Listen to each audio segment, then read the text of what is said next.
Hello friends, तुम्ही सुद्धा confuse असता? इंग्लंड, ग्रेट ब्रिटन आणि युकेतला डिफरन्स तुम्हालाही समजत नाहीये? डोंट वरी, आज मी ह्यातला डिफरन्स तुम्हाला समजावून सांगणार आहे. त्यामुळे माझा हा व्हिडिओ शेवटपर्यंत पहा. मित्रांनो, इंग्लंड ही एक स्वतंत्र कंट्री आहे आणि त्याची राजधानी लंडन आहे.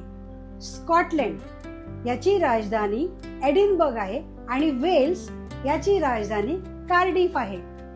या तीन कंट्रींनी बनला आहे ग्रेट ब्रिटन. त्यानंतर नॉर्थ आयर्लंड आणि रिपब्लिक ऑफ आयर्लंड ह्या दोन स्वतंत्र कंट्री आहेत. पण नॉर्थ आयर्लंड जर ग्रेट ब्रिटन मध्ये ऍड केलं तर ते बनतं युनायटेड किंगडम. इंग्लंडचं पॉप्युलेशन आहे जवळपास 57 मिलियन. स्कॉटलंडचं पॉप्युलेशन आहे 6 मिलियन. वेल्सचं पॉप्युलेशन आहे 3 मिलियन आणि नॉर्थ आयर्लंडचं पॉप्युलेशन आहे फक्त 55 लॅक्स.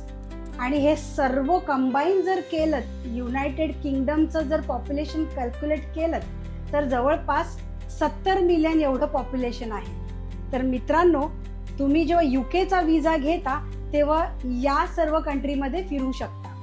इंग्लंड, स्कॉटलंड, वेल्स आणि नॉर्थ आयर्लंड या कंट्रीचा जेव्हा आपल्याला विजा मिळतो त्याला म्हणतो आपण युनायटेड किंगडम. आय होप तुम्हाला मी चांगल्या पद्धतीने समजावू शकले आहे. तर आता हे तुमचं कन्फ्युजन दूर झालं असेल. धन्यवाद.